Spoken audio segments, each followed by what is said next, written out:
We're privileged today to welcome to the lecture series two very courageous women, both of them eminently qualified observers, interpreters, and commentators on the Balkan conflict.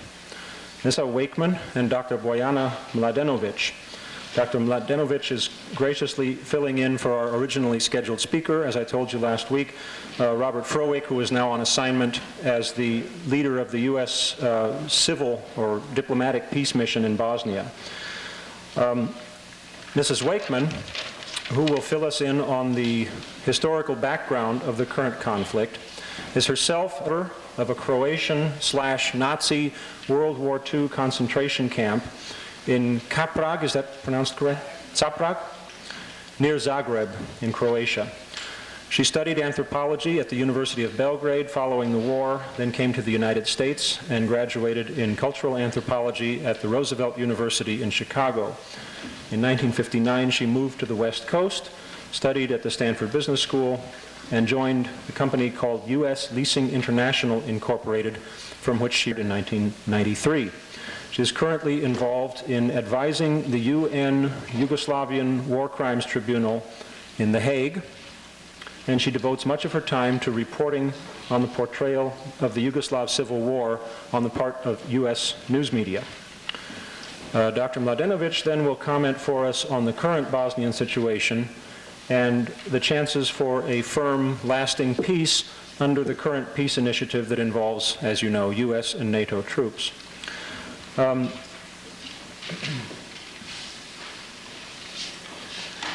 was so impressed by Dr. Mladenovic's letter to me that I am passing it out in the handouts that are circulating now so that you would be able to get the full scope of her background. I will cite, by way of introduction, just part of it. She was born in 1959 in Belgrade in Yugoslavia. She is a philosopher, feminist, human rights activist, currently a visiting assistant professor of philosophy at UC Berkeley. And in 96 to 97, she will hold the Philosophy of Science Fellowship at Northwestern University, and then 97 to 98, starting in 97, 98, she will be an assistant professor of philosophy at Williams College in Massachusetts. She is a member of Amnesty International, a co-founder of the Balkan Peace Project, which is on the back of the letter that her letter to me that I am circulating to you. And she is currently editing a collection of feminist writings from former Yugoslavia entitled Candles in the Wind, Yugoslav Pacifist Feminism. Mrs. Wakeman and Dr. Mladenovic, welcome to Sonoma State University.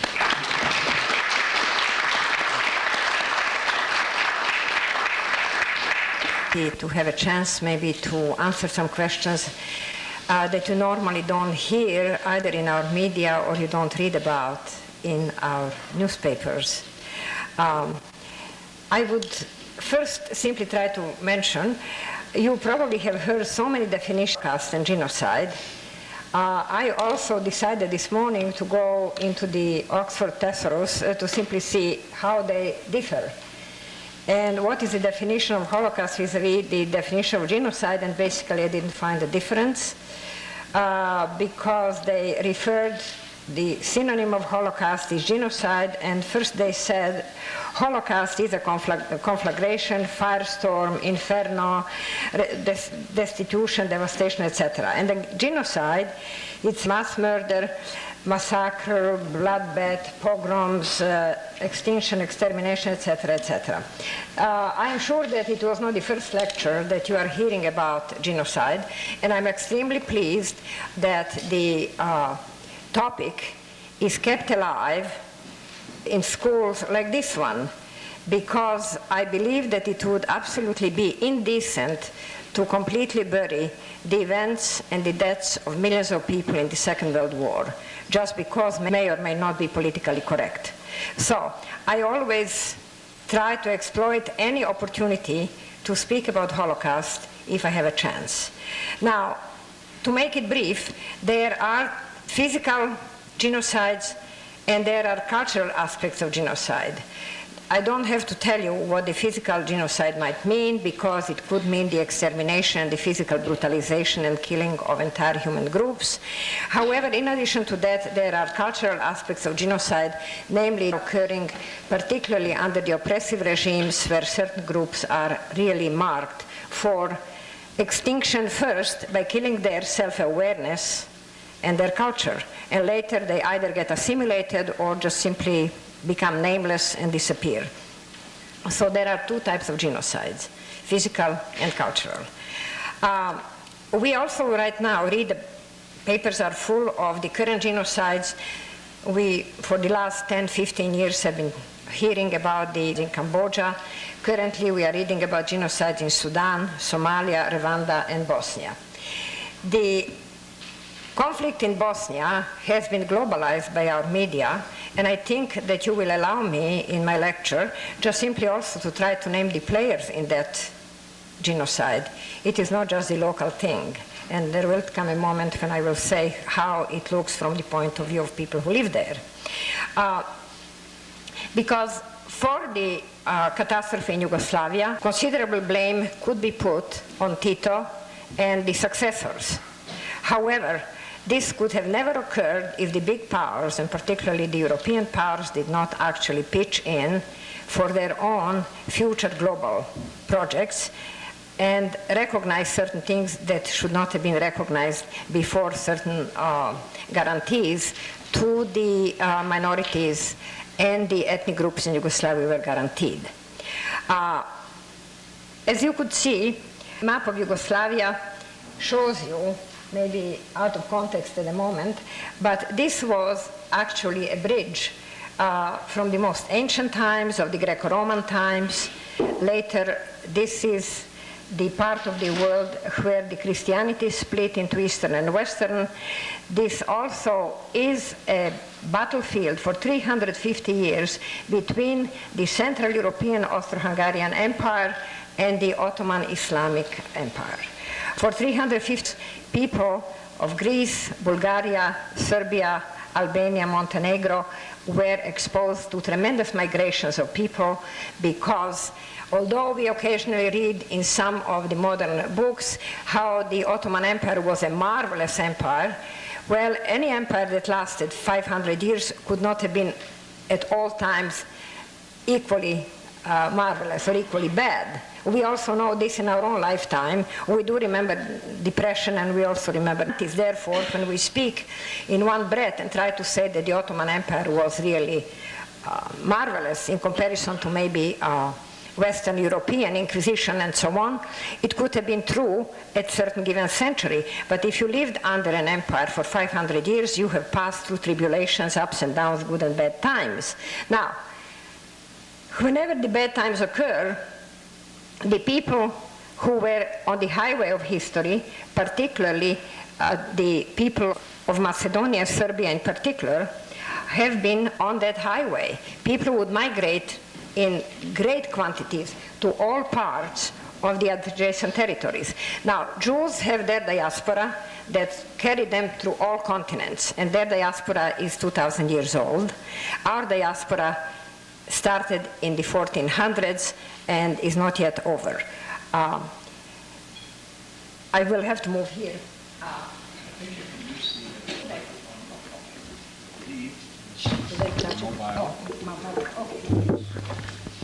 Yeah, what I want to point out, when the Turks were penetrating from the east, after the collapse of the Byzantine Empire in the 15th century, they were moving towards Europe, Central Europe, and particularly their goal and attractions were Rome and Vienna. It was before the modern transportation. They had to go through these Balkan river valleys. This is where people lived.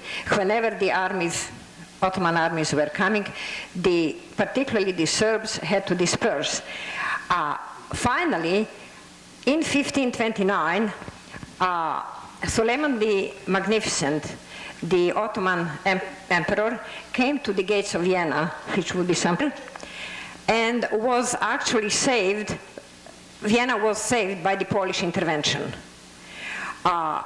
Then they were pushed back to Hungary, to central part of Hungary, to Budapest, and stayed there for about 100 years, and attempted another siege of Vienna in 1683. Now, throughout all of this time, Serbs were being dispersed here and there, moving up to the Pannonian Valley, moving west, and the court of Austria realized that they will not be able to defend their borders without having somebody to man those borders. The frontier had to be safe.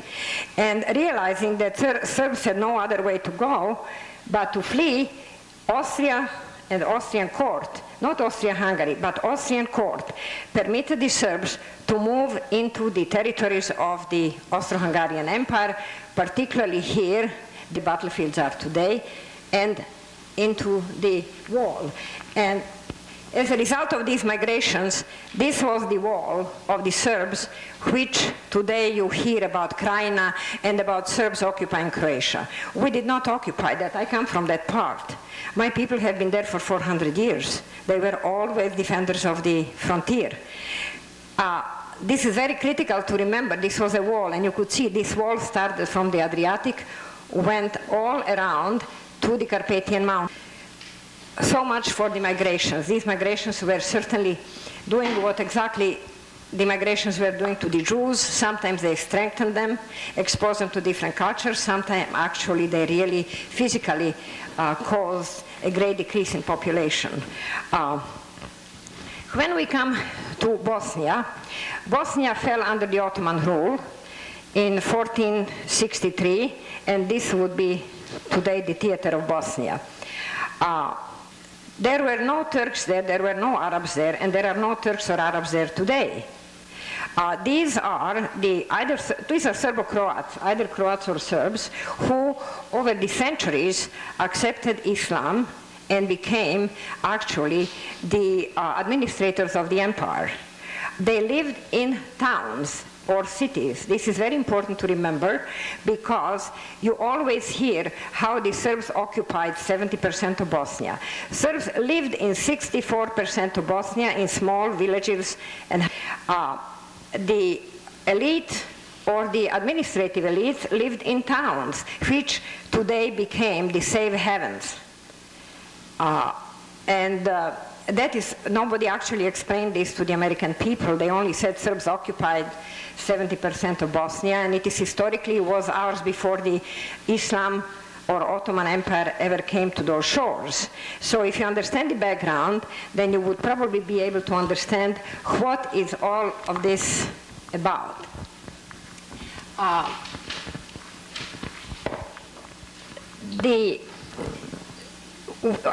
I was born there, my people were born there, and we lived with other nationalities because it was Austro-Hungarian Empire. I lived with the Hungarians, with Germans, Austrians, Serbs and Croats. In that part where I was born, it was in northern part, close to the Hungarian border. We did not have the Islamic population, but otherwise I was exposed to the multicultural society, as all other people who live there. So I believe that no matter what you might hear about the ferocity of the Serbs, I think that probably we look like normal people like anybody else in this room. In the First World War, the European map and the forces, political forces and economic forces in Europe shifted. 4 empires fell. The Russian Empire, the German Empire, the Austro-Hungarian Empire, and the Ottoman Empire. Empires disappeared because they were an outgrowth, historic outgrowth of a social order which could not, in the modern times, sustain itself. However, you always hear how the Serbs caused the First World War. We did not cause the First World War.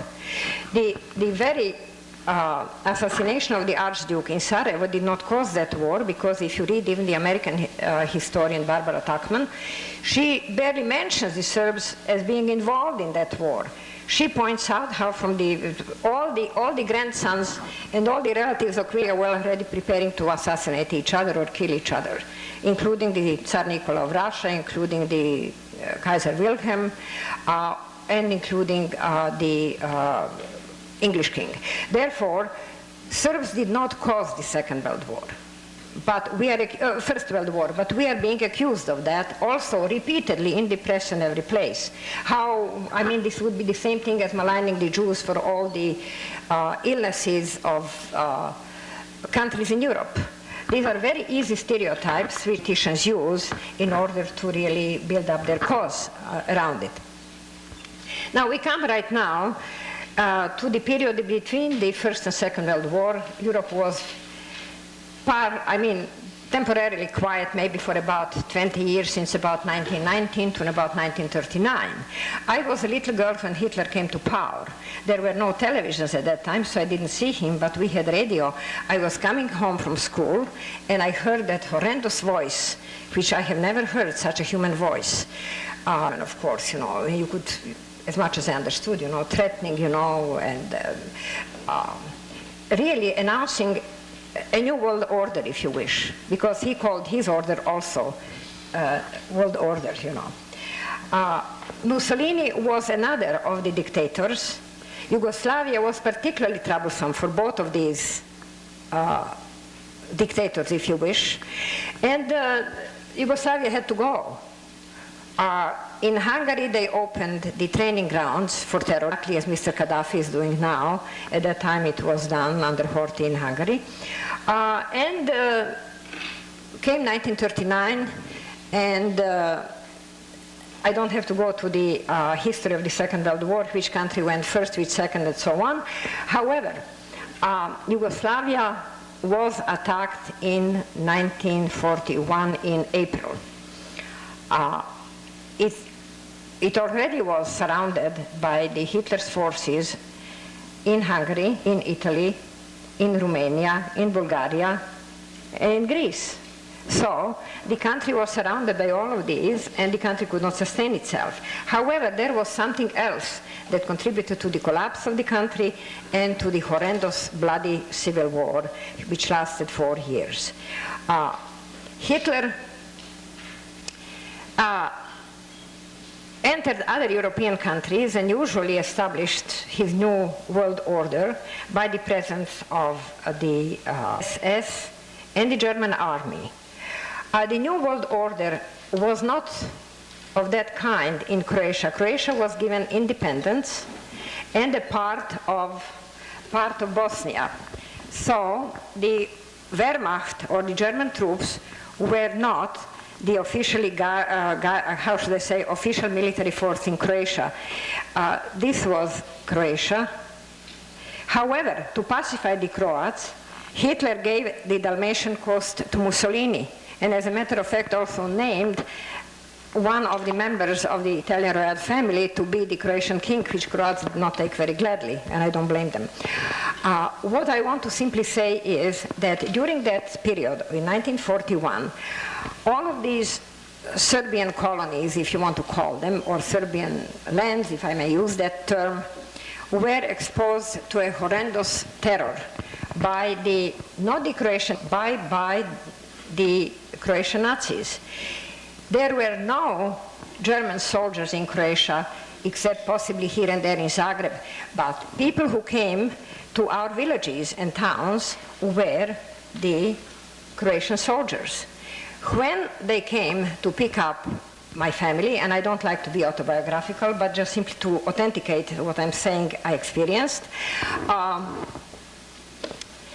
they were young Croatian soldiers from our town, because at the beginning you could not expect that your neighbor would exactly overnight or in one afternoon come and threaten to murder you. So they brought people from other towns, so that these people did not have any particular moral qualms, nor did they have any psychological handicaps to coming and picking up Serbs that were designated to be picked up. In our town also there were a number of Jewish families, and however they picked us up first. The Jews and the Serbs were basically proscribed, and I remember very vividly on the walls of the cathedral and on the wall of the major buildings, they just simply said Jews, Serbs, and dogs not permitted, and as a matter of fact we were outlawed. Anybody could kill you, rape you, do whatever they wanted. There was no authority to which you could actually appeal. Now, coming back to the distinction maybe between Holocaust and genocide, and then I will go to current affairs. I would like to say this. From my own personal experience, I would probably reserve the word Holocaust for the Jewish tragedy. And the reason for that is that at that time, Jews were citizens of all European countries, but citizenship in Europe didn't mean a thing at that time, and it doesn't mean a thing today. We do not identify, the citizenship is not a part of the ethnic or national identity in Europe. You may live in Germany, be born in Germany, you are always going to be called a Turk in Germany or Turk in France or what. Old world has its own ways, you know. What I want to simply say here, at the time of Hitler's coming to power and the Croatian independent state of Croatia, there was no state of Israel. Jews did not have anybody to turn. They could be saved maybe here and there by somebody who could have stuck them someplace, you know, in a country barn or someplace, but there was nobody that could come to the rescue.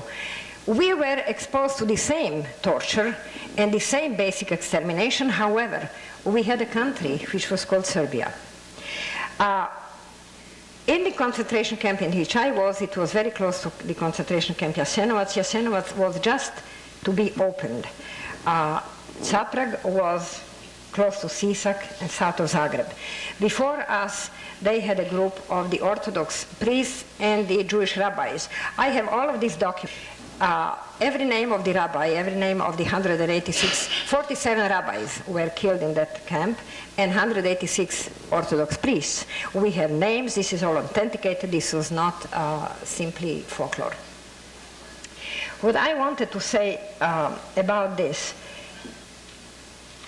Gypsies were another human group without any protection.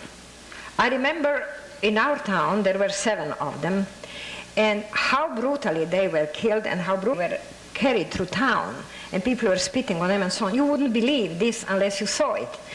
So Gypsies were another human group that had no protection. Citizenship didn't mean a thing. Language in which they spoke didn't think. Now, maybe that they particularly were brutalized because they were Orthodox. So that is a very significant thing to remember about the independent state of Croatia. Again, I am absolving the Croatian people en masse, but the political machine was Nazi, much more brutal in some cases than even the SS. Now, you might ask me, why was it that first of all, when they came to pick us up, the six of these young men came with the knives on the guns and so on, and a priest was standing in the background, and since we were a prominent family, they wanted us to convert to Catholicism.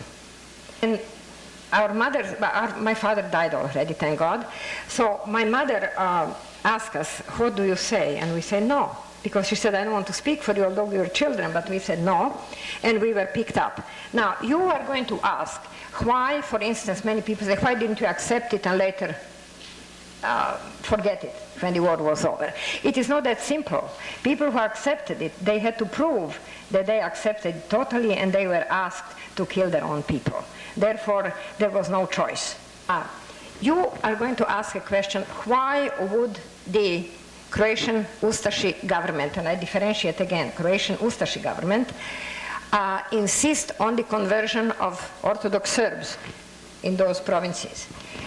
You know why? Because the only difference between a Serb and a Croat is religion.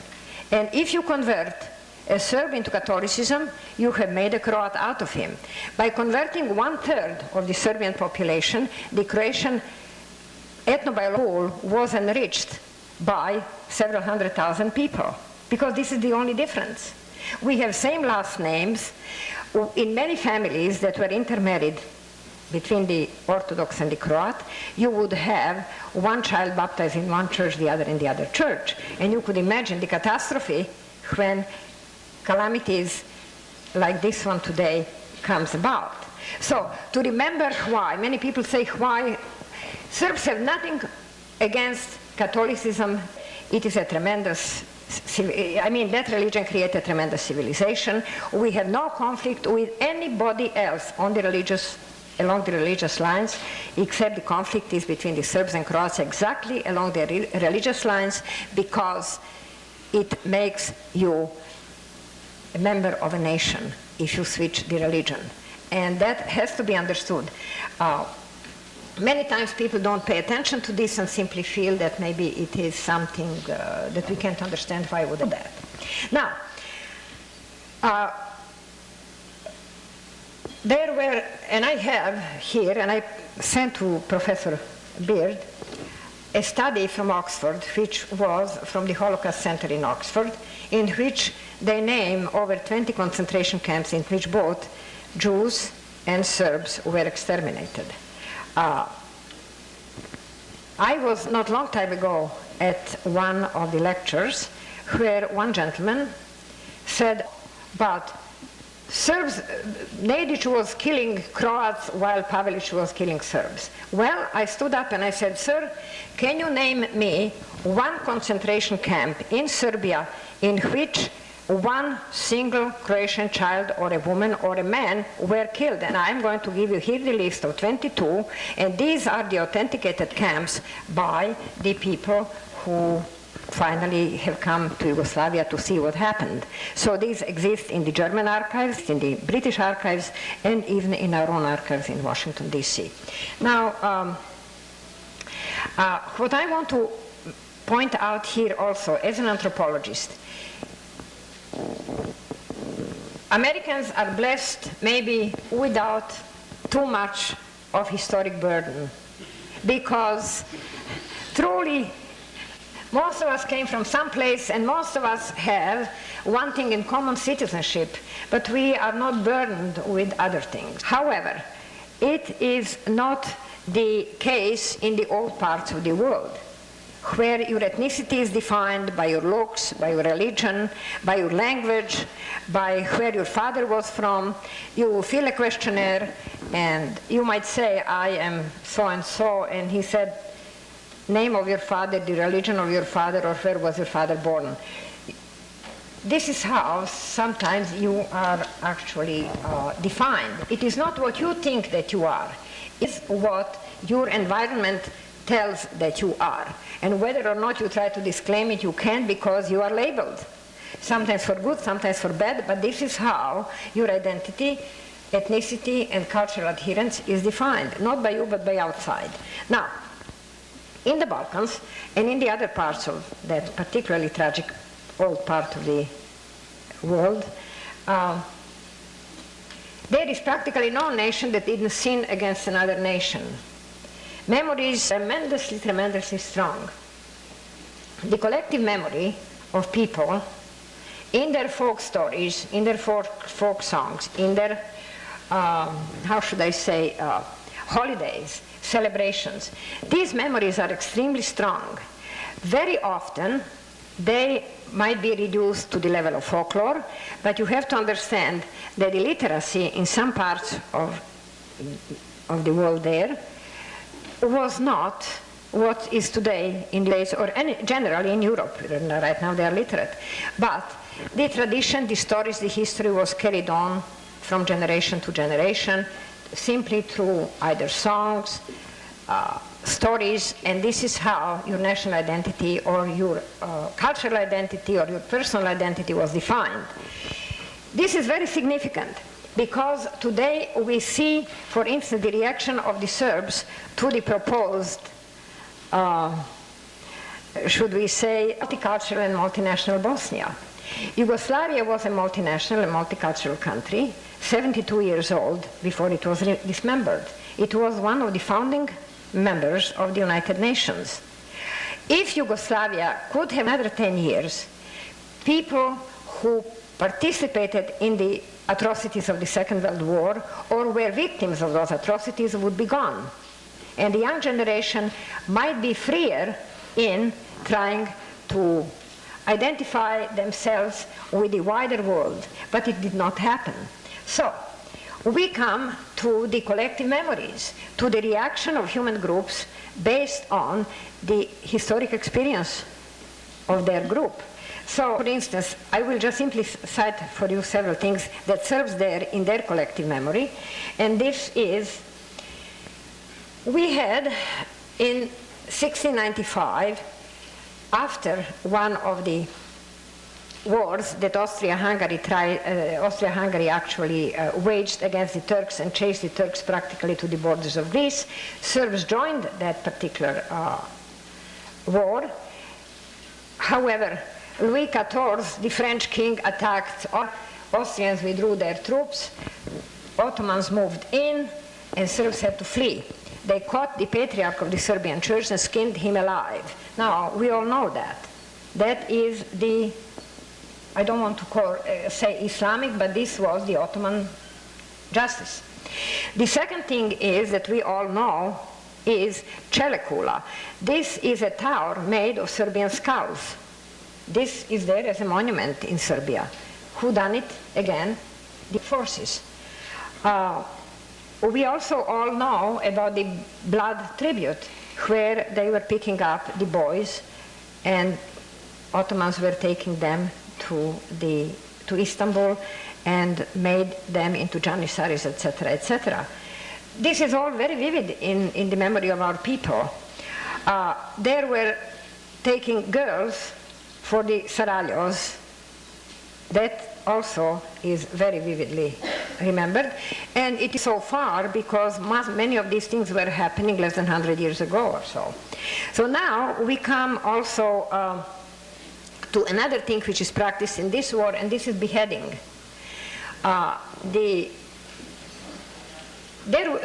jurisprudence in the Ottoman Empire probably existed on the highest level, but in small towns it was the spahi or the ruler of that particular canton. He did not have to report to anybody, he could do what he pleased. Well, beheading was one of the very, should we say, most frequently practiced capital punishments. And this is happening in this war too. So, I just simply wanted to point out that human groups that pass through horrendous experiences cannot necessarily be taken lightly just because we say that the Arabs and Jews must love each other in Jerusalem or wherever, or that the Serbs or that the Croats and Muslims must love each other because we told them so. We very often oversimplify the complexity of human psyche. You cannot do that. There are certain things that cannot be done overnight. Now, we might want to simply say, what are all of these atrocities that are happening in Bosnia? We have heard all kinds of things. We have heard that there were 60,000 women rapes. First they started with 20,000, then 60,000, then later went to 100,000, etc., etc. Now, the information which I have, and I have some of these documents here, the European Commissions and the United Nations ascertained that about 2,400 rapes or victims of rape occurred. And they said if each woman on the average were raped 3 times, this might 12,000 rapes. However, on the basis of the birth experience after these rapes, they declared that even this is too much. Out of the 20, and I have all of these documents with you, they also say that out of these 2,400, over 800 Serbian women were raped by the Croatian Muslim forces. And that also, their names, their depositions are here because Serbian women did give their depositions while very many Muslim women did not. Then last year, the United Nations report issued on the basis of the information received from Mr. Masovietsky, who resigned later, indicated that the government in Sarajevo actually tried to impress the world that they have 17,000 documented rapes. When Boutros Ghali sent the commission there to see that, they found only 126 documented cases. Maybe it is too much, one rape is too much. But I'm saying that all of these numbers were fabricated either by the people with the folkloric imagination or our media, because they are not my inventions, these are the documents from the United Nations. Rapes did occur and occurred on all sides. And as a matter of fact, I'm working right now with the tribunal in The Hague, and many even of our women, one is being interviewed today in San Francisco, and she said, I cannot tell this in front of my husband, but I will tell this to the investigators. But it cannot be, her husband shouldn't know that. Therefore, this is one of probably the most gruesome crimes. However, I will finish briefly, I have to. There is another thing, the exploitation by the media. One of the most, in my opinion, most disgusting exploitations was Peter Jennings talking about Zlatica Filipović and comparing her to Anna Frank. Well, Anna Frank tragically died, but Miss Filipović is an innocent young girl who is being exploited by people. She lives in a villa in Paris. She did not die. She complains in her diary how she couldn't go to the beauty shop to have her, etc., etc. I mean, this was such a blasphemy. I wrote a letter to Mr. Peter Jennings, and I said, you know, if somebody who is less globally oriented than you try to do that, I could forgive, but to you I cannot forgive, because this is a blasphemy. However, in order to impress the younger generations in the West and also in the United States, practically all the images of the Second World War were invoked and practically, how should I say, presented as if they originating in the Bosnian Civil War. Talking about rapes, talking about ethnic cleansing. Ethnic cleansing, Serbs were expelled from Croatia with the help of the United States bombing. About 200,000 people were left. Today, occasionally you might see on the television, as much as maybe our coverage permits it, Serbs are fleeing Sarajevo in the sub-zero weathers, in the snows that are 1 or 2 meters high. Nobody talks about this as ethnic cleansing. But Serbs were late cleansing. I remember, and I have a picture of September 10, 1992, where the New York Times actually is showing Serbian women being expelled from the city of Goražde on their foot. And I wrote to them, and I said, you were scandalized by certain other ethnic cleansing that Serbs did, where the Islamic population was moved on the railroad cars or cattle cars. I said Serbs would welcome that because they had to walk through the mountains and through the snow. And just to simply finish, my sister, exactly 50 years later, in 1992, was expelled again from the same place from which she was expelled in 42. She walked 3 weeks through the snow, came to Bosnia across the Sava River, walked through Tuzla, walked through snow, came to Belgrade, and died on our Christmas. So, if history is not repeating itself, I do not know what it is. But it is not a war. It is not a war just of the local Spahis or the local warlords. Believe me, there is much more in it. There is a testing of the relationship between the new powers in Europe and this country, between the Islamic powers and this country, between Germany and Russia, and all of this is being tested on the ground in this tragic country, which is called Bosnia. Now you might only, and I will be very brief so that if me a question, I think we still have time. I am not a pessimist, and I do believe that maybe it could be possible to try probably to educate people so that maybe genocides could be prevented.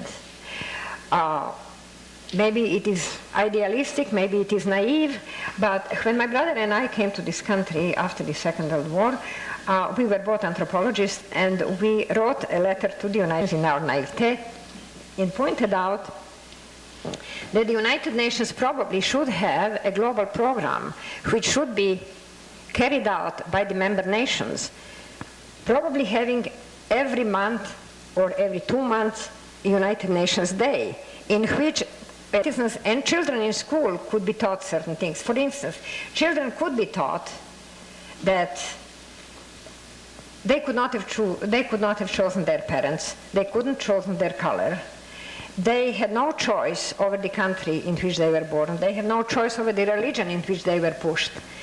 Basically, we have to accept an ugly person is not happy for being ugly. A sick person is not happy. All of these things could be taught. However, I don't believe that maybe the United Nations has enough power maybe to try to promote such a program and practically request that the members of the United Nations do have a course in humanity, because after all, we are all the same species. And on that note, I will thank you and I will finish.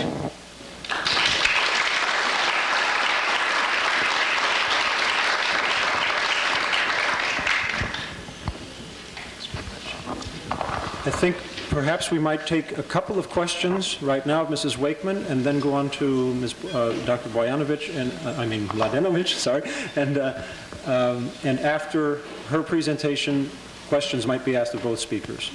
Okay? Does anyone have a question for Mrs. Wakeman? Yeah, Jean? To your studies, did Catholic Croatian priests participate in atrocities against the Serbian Orthodox people, Serbian Orthodox priests, with the sanction of Mussolini and the Vatican? The answer is yes. Not en masse. Not every. There was, for instance, one bishop of Mostar who later was even reprimanded by Pius XII, who did write to him and said, do you know what are our underlings doing in the Serbian churches, forcing people into the church in Glina, for instance, and killing about 900 people because they did not want to convert? Yes, there were cases of both kinds. I said Bishop Mišić of Mostar was a great man. He risked a great deal, but Bishop Šarić of Sarajevo was, as a matter of fact, who was basically instigating the destruction of the churches and the forcible conversion. The significant thing, which you didn't quite answer, the approval of the Vatican and Mussolini. Is that a fact also? Well, I will tell you. We see today that everybody is, for instance, claiming that Dr. Karadzic is a criminal. People say that Pope Pius XII ordering such forcible conversion. I did not see a document, therefore I cannot say that it was officially done. It was done by the local priests, and I believe that, tragically enough, probably from the position of papacy, maybe that nobody can come and say, we did not order it, but we are aware that there were incidents of such happenings.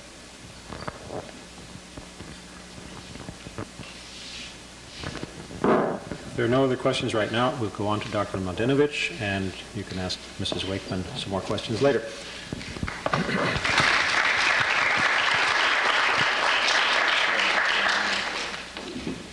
In my country, the years where the war was raging in my country, former Yugoslavia, in the United States. And I talked to many people here, on the left, on the right, in the center, young, old, and it was always a question I heard, to intervene or not to intervene. And by intervene, of course, the question was meant to be militarily intervene. Now, there are a lot of assumptions behind that question. One is that we know what's going on in there. People who are asking whether to intervene or not are quite clear about what is going on. And intervention is a means to some end. So the assumption must be we know what we want to achieve there.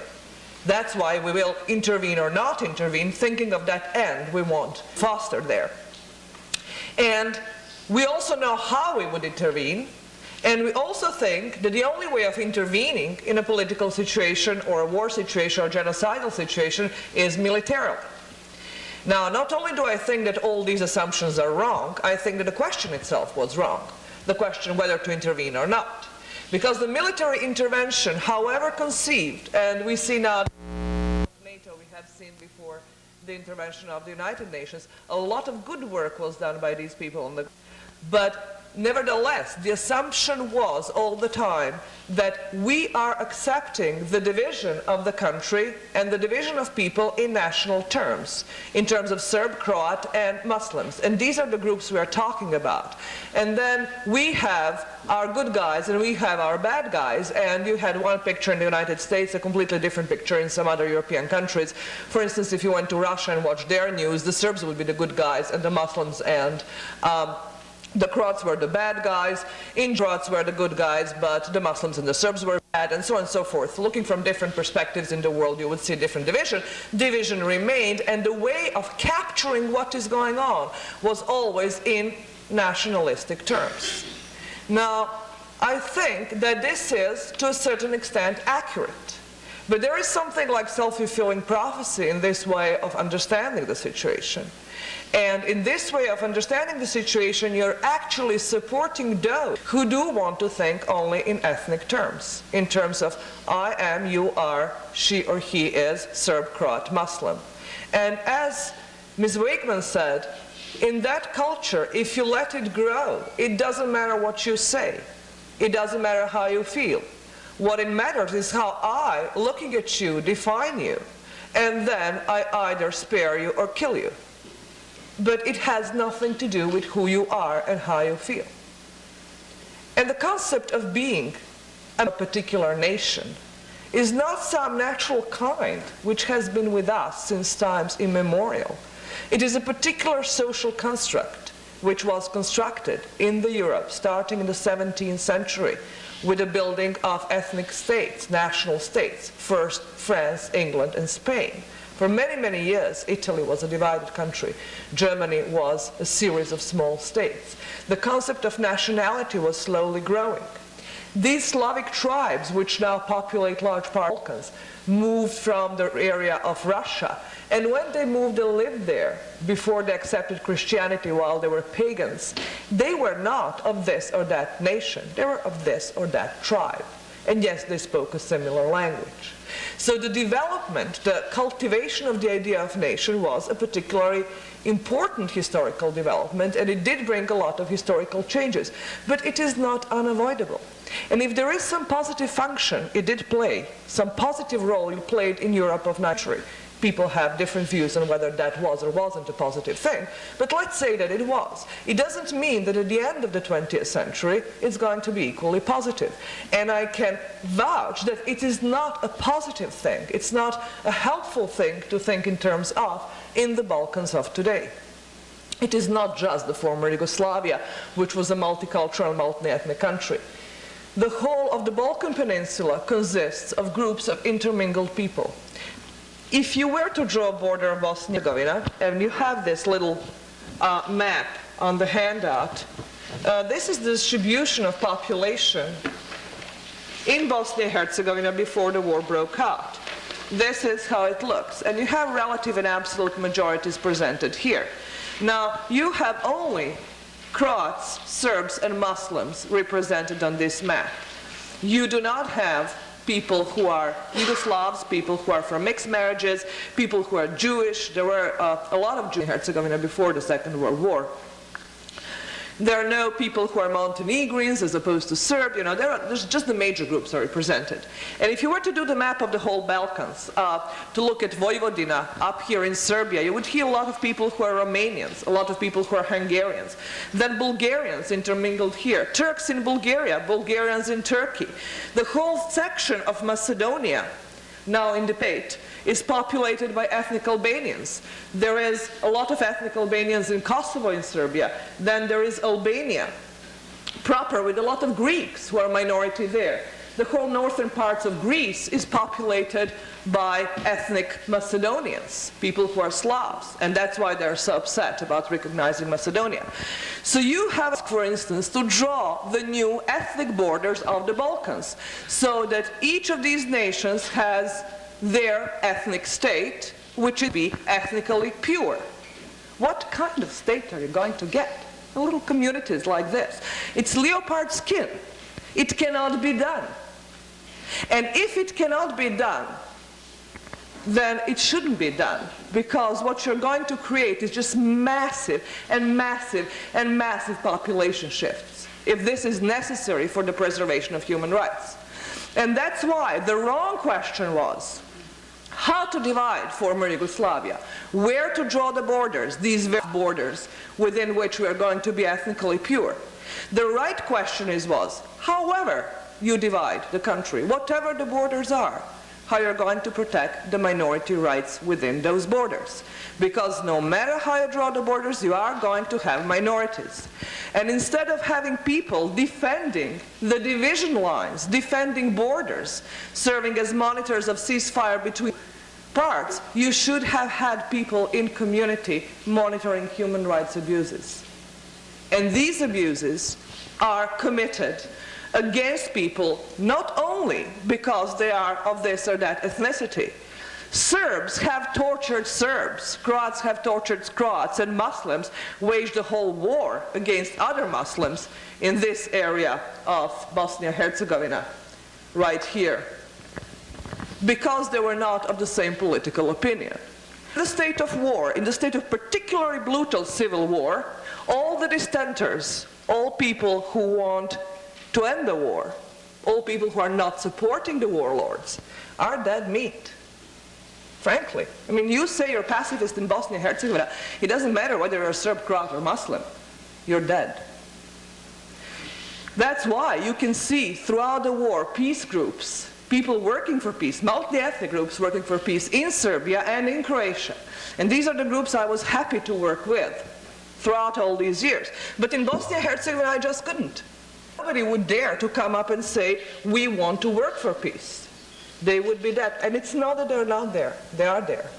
And there was a letter, a very moving letter, from a guy in Trebinje.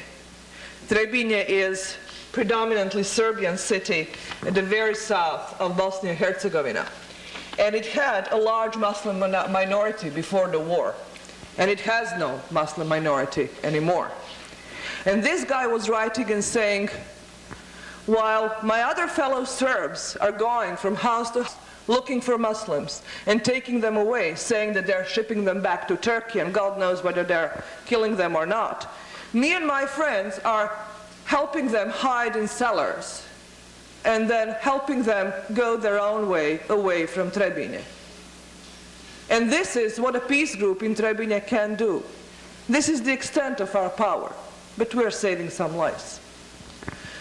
So there are people like that. There are a lot of people like that on all sides of this conflict. And these people are the hope for the peace in the country. Not Karadzic, Izetbegovic, Tudjman, Milosevic, not these big players who brought the war, who fostered the war, who initiated the war by proxy for various world powers, but those who opposed the leaders of their own nation by saying, this is not the way we want to go. So in order to know what to do when you look in the territories of Balkans and former Yugoslavia, it is not just the former Yugoslavia that you have to think of. You have to think about the whole area of the Balkans, and more significantly, you have to think about the Middle East and the Europe. And American policymakers are thinking of the situation of Yugoslavia as the one which is very important to define because of their European policy and their Middle Eastern policy. It is not an isolated thing. And the constant American opposition to peace settlement in Bosnia-Herzegovina throughout the 4 years and the current agreement to send in NATO troops is already a certain kind of policy. When you look at the territory, you know that once these borders have exploded, once the international borders of Yugoslavia have not stopped being respected, and everybody defining or redefining their territory in ethnic terms, this is a green light for everybody who can do the same to do the same. For the Albanians, for the Greeks, for the Macedonians, for the Bulgarians, everybody is grabbing a new piece of land for newly drawn international borders. The reason that has happened is not only one. So any explanation of the cause of the Yugoslav war, which gives you one thing, whatever that is, conspiracy against Yugoslavia or the mean nationalism of this or that group is an oversimplification. There was a myriad of causes, each of which were necessary for the development of this kind of conflict, and each of which is still contributing to the kind of peace we are having now. The kind of peace we are having now in Croatia is that, as Ms. Wakeman has said, Croatia has been more or less ethnically pure, made ethnically pure, and its territories are more or less under its control, with the exception of large part of Slavonia, which is still under Serbian control. And it allegedly should go back to Croatia in 2 years, but we have to see it before it. Then there is a situation in Bosnia-Herzegovina where the American government objected all the time to rewarding ethnic cleansing, rewarding the principle of genocidal approach to claiming territories, and nevertheless, on that grounds, rejected the peace which was made in Lisbon before the war in Bosnia-Herzegovina broke out, which divided Bosnia-Herzegovina into several cantons, Serb-controlled, Muslim-controlled, Croat-controlled, but with kind of federal unity. It wasn't great, mind you, it wasn't great. But it was before the war, and had it been accepted, the war wouldn't have had to happen.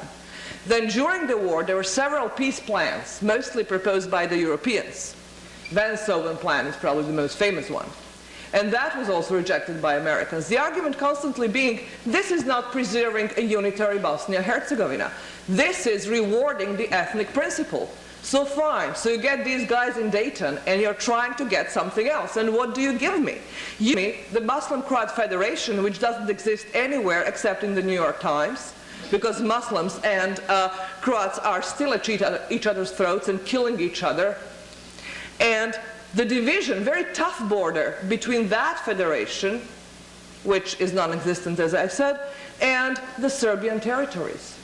And the alleged unified Bosnia-Herzegovina is non-existent. It's no more. It doesn't exist anywhere.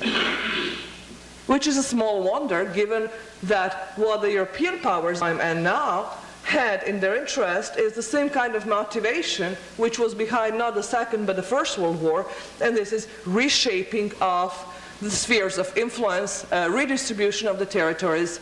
We had a big cataclysmic event in terms of policies, and that is the end of the Cold War. While the Cold War existed, Yugoslavia, which wasn't part of the NATO and wasn't part of the Warsaw Pact, was necessary for both sides to exist, and to exist as a unit country which borders are respected. Yugoslavia doesn't have oil. Yugoslavia doesn't have extremely important resources. So when people ask me, so what's the deal about Yugoslavia? We are not in there for oil. Why are we there? The answer is Yugoslavia is strategically extremely important. Its strategic importance in this period of the Cold War was visible because Yugoslavia has this whole huge access to the Adriatic Sea, which is part of the Mediterranean. If Yugoslavia had gone back to the Warsaw Pact and the Russians would have had an access to the Mediterranean, which is not a pretty thought for Americans. And had Yugoslavia become a part of the NATO, then the NATO would have extended very deep into the Balkan Peninsula, which is not a pretty thought for the Russians, who had important points in Romania, in Bulgaria, and in... So what Tito, who was then the president of Yugoslavia, did for many years was to play the Soviets against the Americans, to get a lot of various kinds of support from both sides, and to preserve Yugoslavia as a unified country for many, many years. One thing he got at the time was a lot of credit from the West. So Yugoslavs lived in the 70s and very early 80s as comparatively rich people. We could travel abroad, we could have cars and TVs, and our standard of living was pretty much westernized. We were perceived on the West, free country where people have passports. And people did have passports if they were not politically involved. My husband didn't have a passport. So the situation in the country was perceived by everybody as a good situation, but all of that was completely squandered, all that money. And After Tito died in 1980, we had 11 years of continuation of Yugoslavia after death. He was the dominant ruler. So it wasn't necessary for Yugoslavia to fall apart. It had a very bad economy. It had a terrible political system. Each of these republics and autonomous provinces had a veto right. So it was completely paralyzed in any kind of decision making. But still it survived. And when the nationalist feeling started growing, it was when the International Monetary Fund put all these various austerity measures on the country. And different parts, differently developed, started blaming each other for the poverty and seeing different ways out of this difficult situation. Let's join the Europe was the battle cry of all the nationalists. But nobody wanted to join first each other and then Europe. The idea was, let's separate as soon as possible. And that was at the time very much in the tune of what the Americans and the Europeans were interested in. So they wanted to divide that territory, and they were also flexing their political muscle by looking at the territory. Germany was unified. It had very great financial powers within the European Union. It didn't have any powers to shape foreign policy because of the Second World War and its record in that war. So Yugoslavia was the case where they really wanted to show that they can shape European foreign policy. So they were the first to decide to recognize Slovenia and Croatia. All the other European countries had to recognize them as well. Germany had to do it 2 weeks before everybody else, just to show that they are the leaders.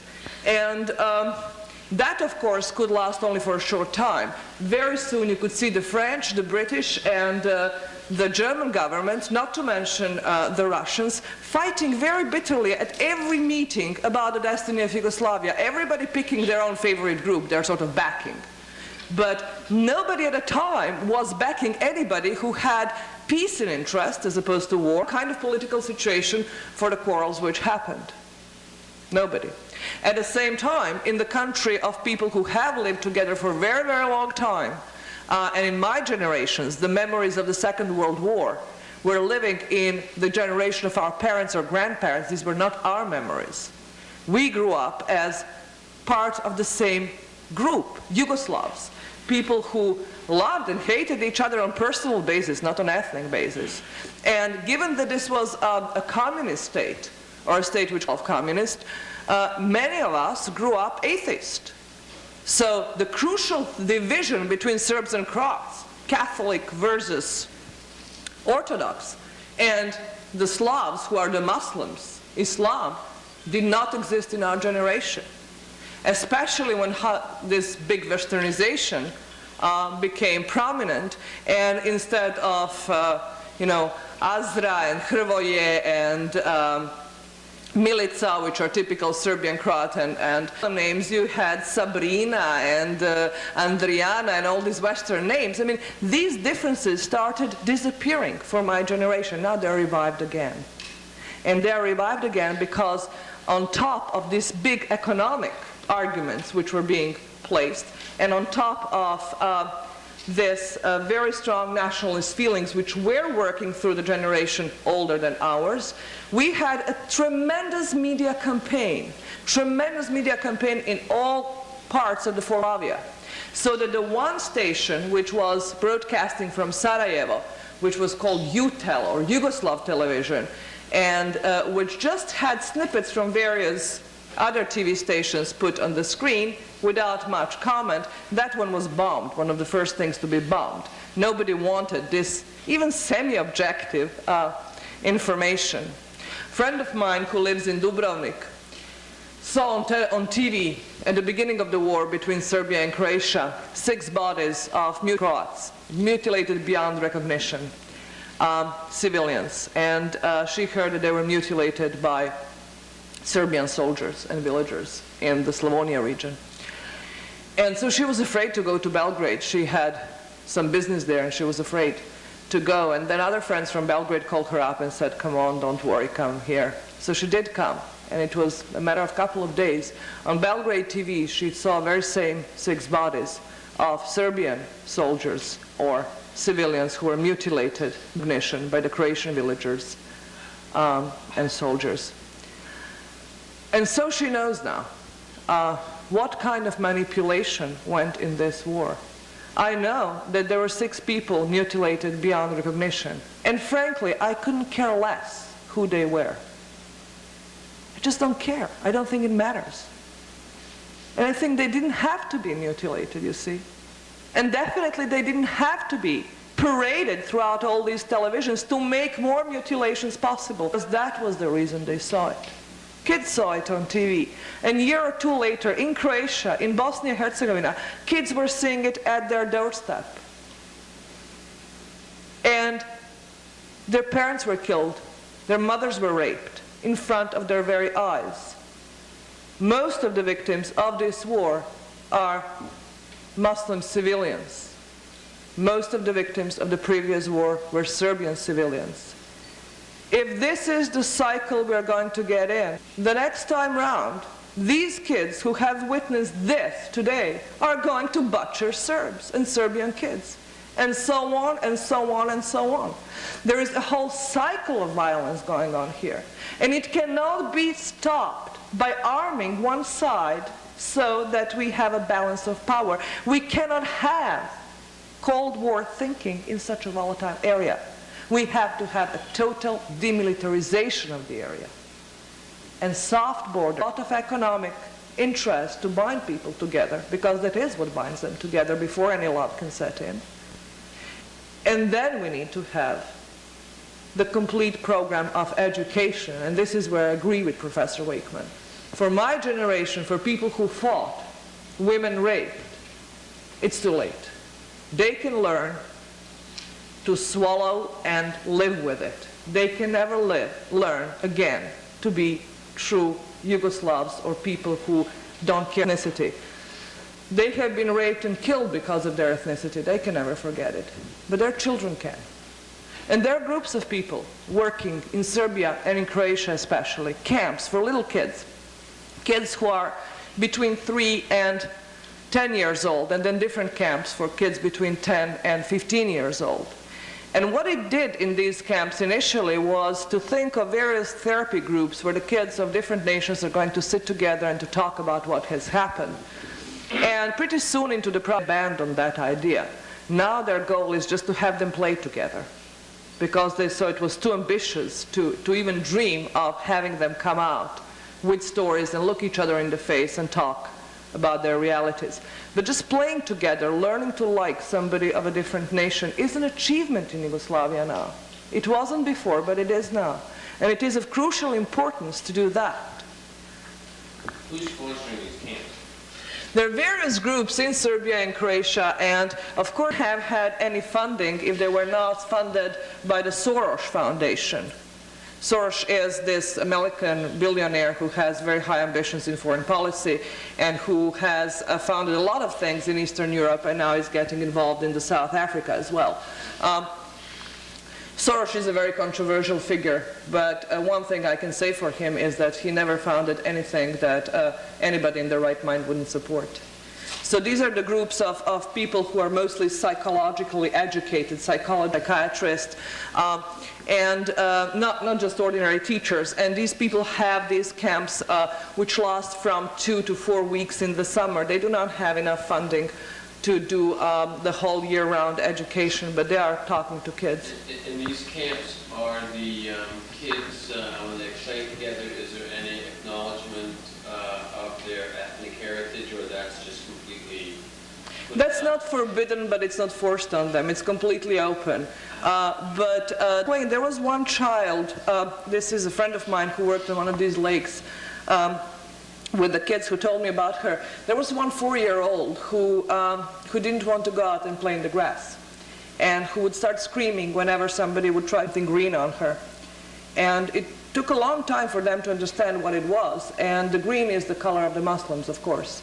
And she has witnessed some terrible things in Bosnia and Herzegovina from where she was a refugee in Serbia. And she had this terrible hatred of the color green, which extended to grass. And at the end of the camp, she was playing in the grass with other kids, some of which were Muslims. And the camp counselors thought that was a success. They didn't tell her, you should or you shouldn't. I mean, there is only so much you can do with a 4-year-old. You cannot explain things. You have to work at the emotional level because that's where the damage is. When you hear all these people arguing today, the Serbs, the Croats, I mean, you can hear a lot of attempted justifications. They did this to us, that's why we have to revenge our dead. Or, if we were not doing this to them, they would be doing it to us. This is the fear. But behind the attempted lame, inexcusable justifications, you see the raw fear. And that's what it is on all sides. I have absolutely no argument with people who have been victimized. I have arguments with intellectuals, with people who are sitting in Belgrade and supporting the genocide throughout Bosnia and Herzegovina, with people who had nobody in their family being killed or raped, and people who are doing the same thing in Zagreb, and people who are doing the same thing throughout Europe. I have a great problem with them. But those victims are brutalized. That's what happened to them, they're going to do to somebody else, unless somebody intervenes by talking to them. So talking about preventing genocide, if you have a war in the Balkans, any part of the Balkans, I can guarantee it's going to be a genocidal war.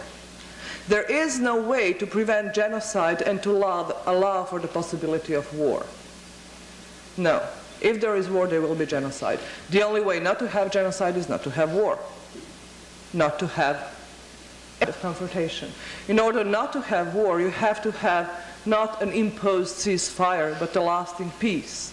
In order to have a lasting peace, you have to rely on local forces, which are there, which work for peace, which know the local conditions, which know the language and know the customs, and which have the kind of authority as locals to say, this is the way to go.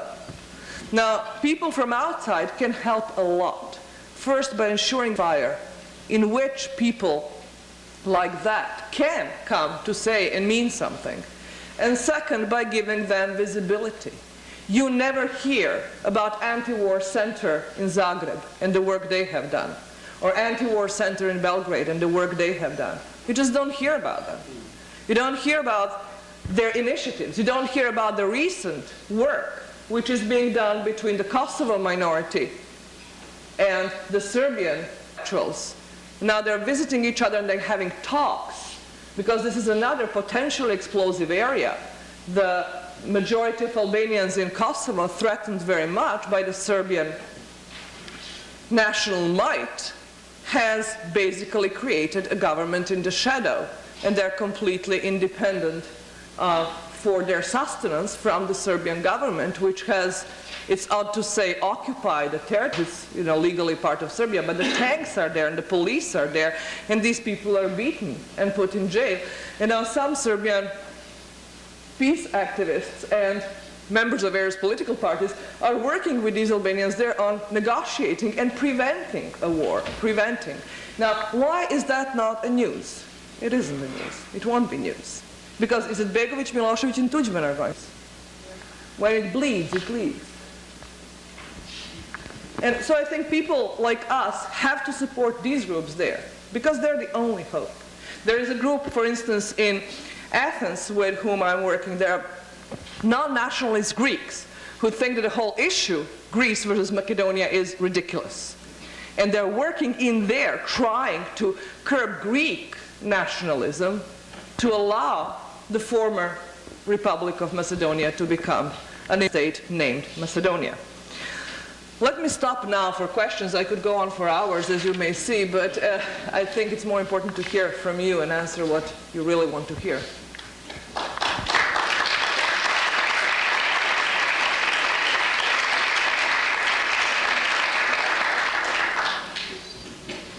You have 2 mics, so Ms. Wakeman, why don't you? Assuming this one is working.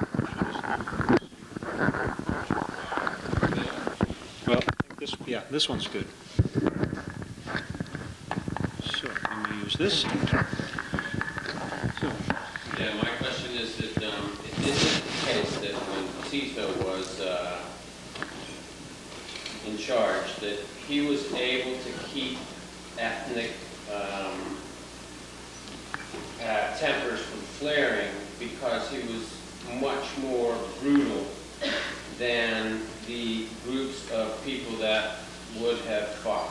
In other words, if you as a Serb fought me as a Croat, you as Tito would go in and just destroy the entire family of everybody for 18 generations to set an example that if you guys can't get along peaceably, then I, Tito, the government, will, just be completely brutal. And that in fact, because of this brutal, terroristic reign, it appeared, that the strife that is now occurring did in fact not occur because it was like repressed or underground. I think Tito was capable of very effectively dealing with everything that could have threatened his absolutist rule, nationalist leaders included. But he has organized Yugoslavia on a national principle. In one way, you would be jailed if you sang a Croatian song in Croatia or Serbian song in Serbia or whatever. You would go to doing a thing like that. So expressing positive identification with your ethnicity was punishable. And how? On the other hand, all the political institutions had a system where representatives of each nation had to be there. It didn't matter how capable they were or were not to perform these functions. And in Yugoslavia, the republics were mostly organized on the ethnic principle, with the exception of Bosnia and Herzegovina, where you had these three ethnicities, Serbs, Croats, and Muslims, and the relative majority there were always on the top positions, so you would have in the government a Muslim representing Bosnia and Herzegovina. And that created a lot of bad feelings, because before the Constitution of '74, which gave each republic a veto right and practically made Yugoslavia into a confederation as opposed to federation, Yugoslavia was built, economically speaking, as a unified territory. Austro-Hungarian Empire left a lot of real parts in the northern parts of the country, and there were a lot of raw resources in the southern parts. So the development of Yugoslavia was so built on what was inherited. And so when these republics became autonomous, the new economic problems arose, because Croatia and Slovenia and Vojvodina in Serbia were not really very happy with having to make always this loss of money and send it down to the south for the undeveloped regions. And the undeveloped regions were very unhappy that they were not being developed.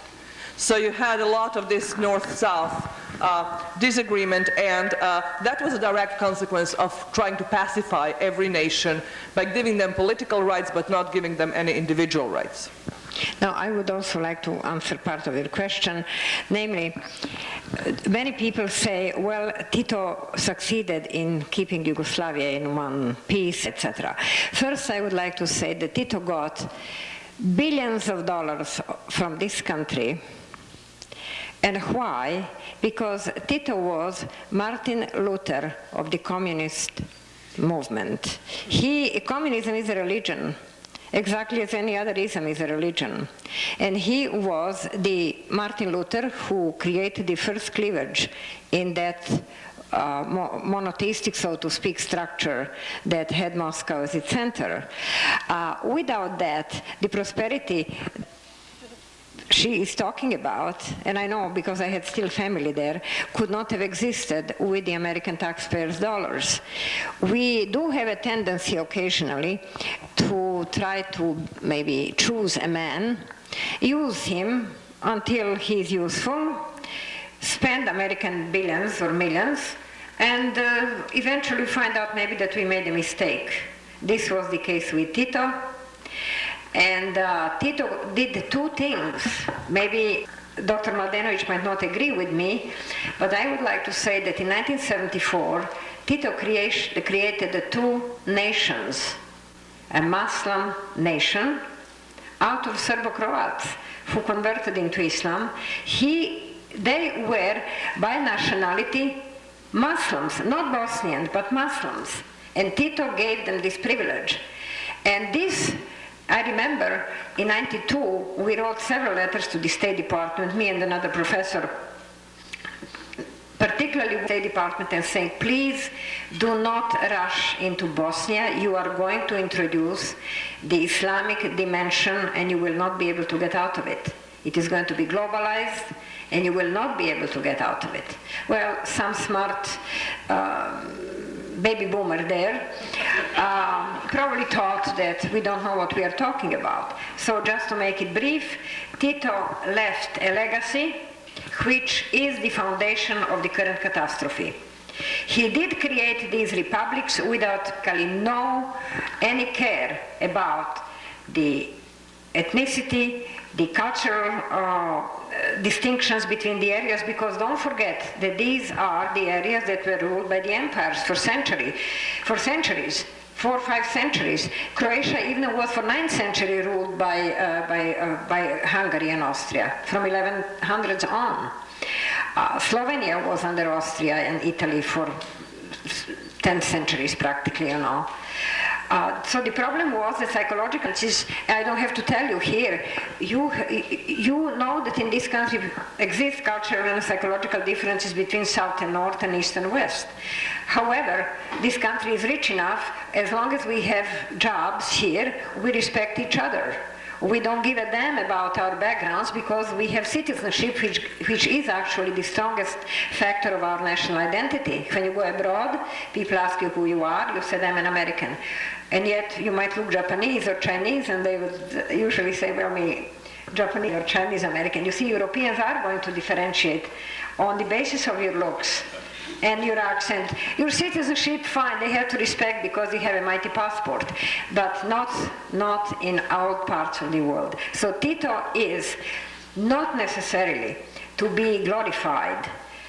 Tito created the basis and foundation for this catastrophe, which later was picked up by the emerging powers in Europe after the Cold War. And right now, as I mentioned, it is around, we read in our papers an immoral statement. Mr. Holbrook said the other day, I heard him, he said, failure in Bosnia is unthinkable. This is the main aspect of our ball game with Europeans. America is playing ball game with lives of millions of people. Europeans are doing the same, Germans are doing the same. So this is why it is not a local conflict. And I think Dr. Mladenovic is right. These fires can catch up all around and we cannot go around the globe and put them out. Thank you.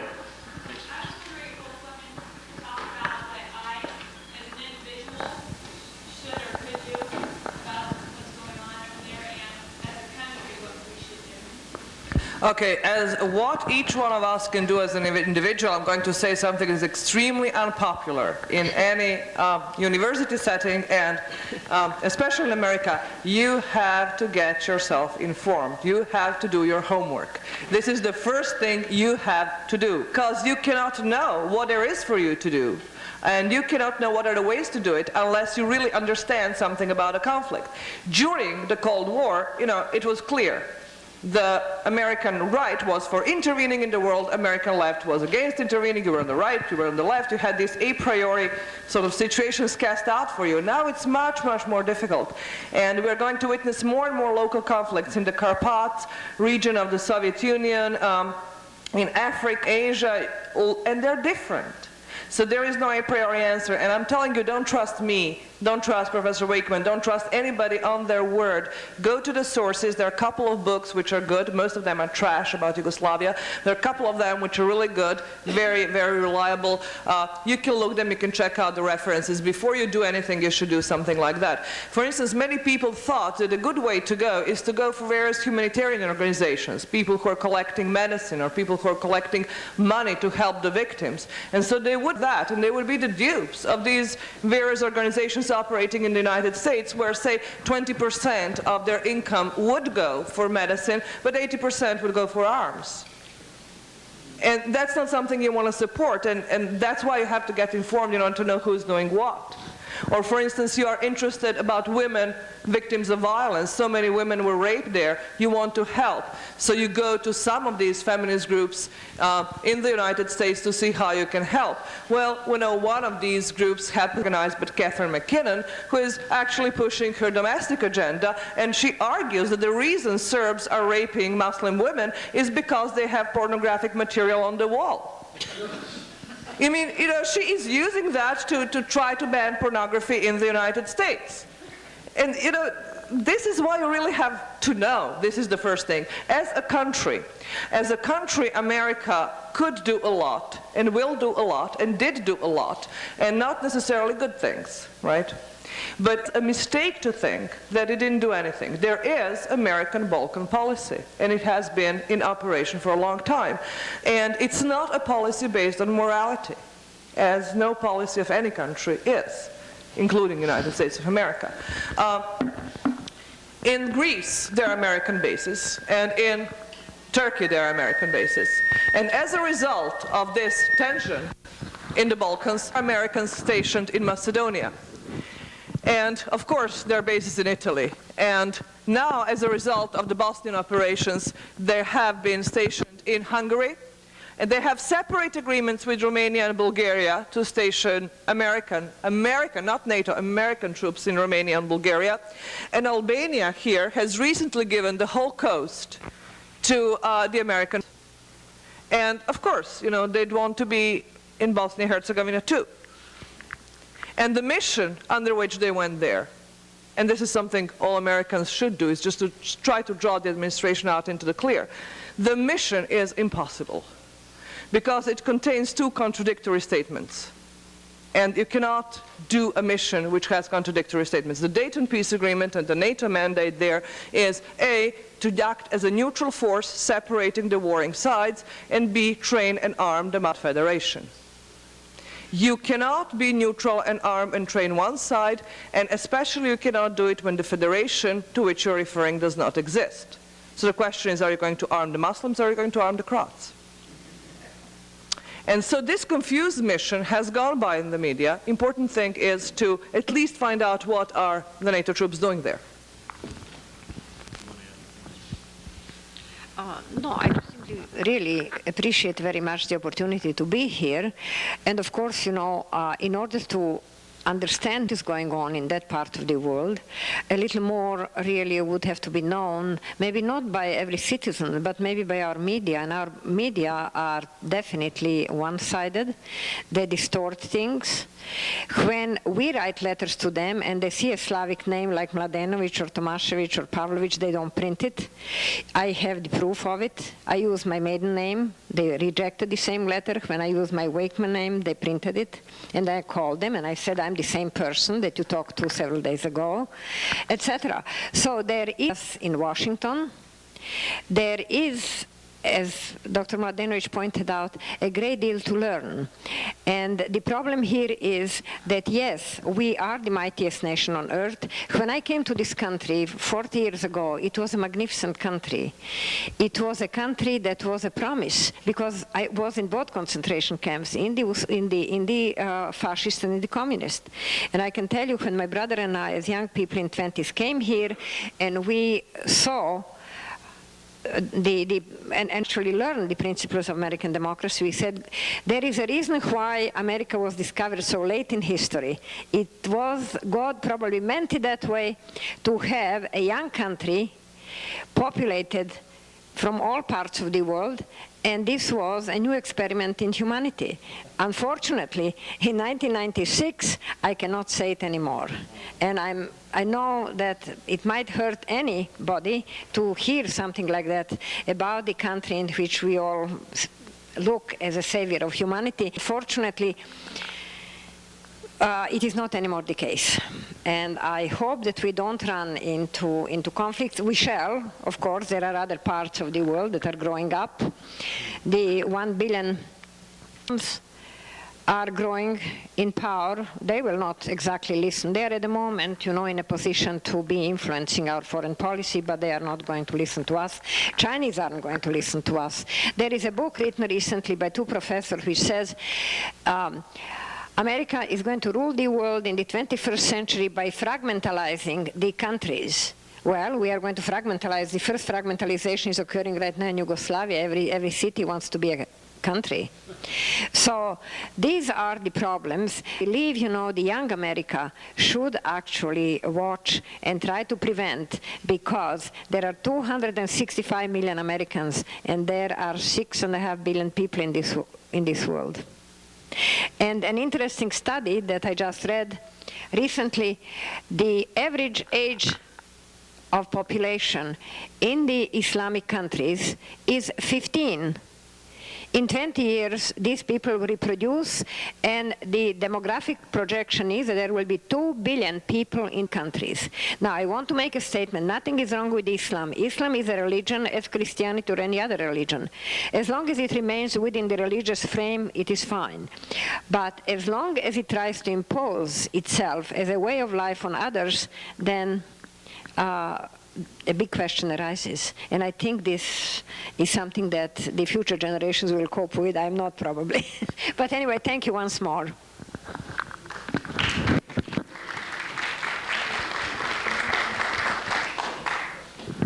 Well, thank you very much for an extremely stimulating afternoon.